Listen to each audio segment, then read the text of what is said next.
And joining me now to discuss measures to catalyze the mining sector is Kana Ahmad Abubakar, a fellow of the Nigerian Association of Hydrogeologists and Director of Hydrogeologists and Hydrology, Nasarawa State Government. Good to have you on the breakfast show today, Mr. Ahmad. Let's now start first and foremost doing an analysis of the mining sector in Nigeria in the last 5 years and also take into consideration measures to catalyze the sector. We can't talk about this without looking at artisanal mining, the state of that we've had so far, the need for value addition, and then looking at environmental concerns raised over the practices in the sector so far. Good morning. Thank you for having me. Now, if you heard me clearly, let's start doing an analysis of the mining sector in Nigeria, the extractive industry so far in the last 5 years, the area of value addition, and then also looking at environmental concerns that have been raised so far. How do you think Nigeria has performed? Yes, thank you very much for this question. Actually, the issue of for a country to become developed, it all depends on two things. That is the availability of mineral resources and agriculture. And Nigeria happens to have over 30 minerals that are up to O grade. And the issue of mining in Nigeria began from 1909. And for you to talk about mining, you have to start about exploration. As of 1913, we had the geological survey of Northern Protectorate and then the geological survey of the Southern Protectorate. So they marched together and exploration began all over the country. And in just Kana 1911 did a lot of work in that. And it moved up to 1930s, 40s, and until the discovery of oil in 1956. So the discovery of oil in 1956 actually affected our move or drive to move into industrialization in the mining sector. Well, now you've just given a background to mining in Nigeria and then the supposed distraction we've had as to regards to oil as well. But now, at this point in time, let's talk about value addition. The contribution of the mining sector to the GDP is quite critical, but we're not necessarily putting our best foot forward. So what sort of reforms and incentives and advancement in technology do you expect us to be having now when we are having conversation about mining in Nigeria, especially on the back of the African Continental Free Trade Area Agreement? We just have to improve on our extractive industry. Yes, it's a very sad development. The issue of value addition, within the mining sector, we have the upstream, the middle stream, and then the downstream. Most often than not, from the 1909 I mentioned up to the period as I speak, it has been concentrated on the upstream, which is just the mining, and then we export it overseas for value addition, then it's being brought back to Nigeria. So far, I think within the mining, the peak of mining in Nigeria, only the tin and columbite in Jos that was being processed in the mercury smelting company in Jos. But the current minerals are the target of world economy, like in the metallic mineral like zinc, lead, zinc, copper, cobalt, which are currently the target of the world economy, currently are not being processed in the country. And it requires a lot of investment, and since it requires a lot of investment, you need that stable, the political will and the stable political climate to do that. You talk about very extensive investment volume when we are looking at the mining sector, but let's also take into consideration now the commodity and then the price and the trading we've seen on the international market, and then what we have on ground, looking at gold, steel and iron, a whole lot more. How do you think this is faring as well? What's your forecast for this quarter of the year, and how do you think this would also translate to economical earnings for Nigeria? Yes, just like you said in your opening remarks, currently the solid mineral sector is contributing only just about 1% to the GDP. And the target is that within the next 5 years, we start contributing about 10%. But the unfortunate thing is that mining does not take place in the city, it takes place in the bush.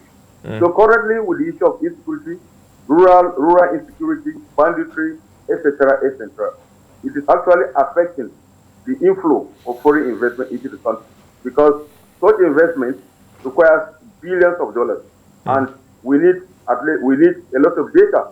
Currently, as we speak, the first 10 companies in the world, the 10 majors in the mineral sector, are not operating in Nigeria. Nigeria is being classified in the world as a mineral in that country, so it's not a mining destination. So for Nigeria to move to a mining destination, it needs to spend, for the World Bank study, headed by one of our own, Aristogola, in the geological survey of Nigeria, we need to spend about $50 billion to be able to move to the next level. So these are the happening tasks in this country. But unfortunately, so far, the current government of General Muhammadu Buhari. Okay, Mr. Ahmad Abubakar, I would just like you to pause a little bit, hold your thoughts there. We'll take a commercial break, and then when we come back, the conversation continues. Don't go anywhere. I have with me Mr. Kana Ahmad Abubakar, a fellow of the Nigerian Association of Hydrogeologists and Director of Hydrogeologists and Hydrology, Nasarawa State Government. Thank you very much for standing by, sir. So before we took that break, you were talking about the investment volume you hope to see within the extractive industry space with a focus on mining development in Nigeria. Now, looking at the pricing of the commodity so far in the market, what's your forecast for this quarter, April, May, and June? And then going forward as well, do you think we are prepared to stand a good chance looking at the African Continental Free Trade Area Agreement and our level of competitiveness? Thank you very much for that question. We always have that advantage and in terms of competition. You need to note that, according to one of my professors, he said most of the minerals in the world are harbored in Africa, and within Africa, it's harbored in Nigeria. So, with that saying, automatically with the African Continental Free Trade Agreement, we stand a big chance. But unfortunately, just like I said earlier, we are not actually prepared, because while I've been mining, we have not been actually doing the value addition. We only take it offshore and then it is being processed. Now, within Africa, very few countries in Africa actually do the value addition, and that's a country like Morocco. Morocco is the richest African country that does not have oil. So the lead, zinc, copper, all these minerals we have mentioned, they all process it up to the last level, up to the finished product for export to Asia and the American market. But in Nigeria, just like I said much earlier, we only process tin and columbite. So at the moment, the investment climate, yes, there has been that political will, but it's coming at a very wrong time to each of the insecurity. And so nobody and our competitors within even the sub-region, they are at least a stable political climate for such kind of investment. So with improved security, it will now encourage foreign investors to come and put in such amount of money in the country. Now, wrapping up our conversation now, looking at the part of government and then looking at PPPs as well within the mining sector, we have to take a look at contract transparency, beneficial ownership, mainstreaming the commodity trading in the country. And then we also have to look at the environmental consequences we have for certain sharp practices that we've not necessarily hands off. Now, on the regional and continental level, we have to take into consideration the state of our environment, the sharp practices that are engaged. What do you think should be the focus of government towards nipping in the bud all those who engage in sharp practices, especially within the mining sector? So there's a lot of engagement. Just like during the mining days in Jos Plateau, the mining practice that was going on then was under surface mining. And in surface mining, you open the ground. After mining, you are left open. Water is being impounded, and it has environmental hazards. So, but the current mining law is that as you mine, you reclaim. As you mine, you reclaim.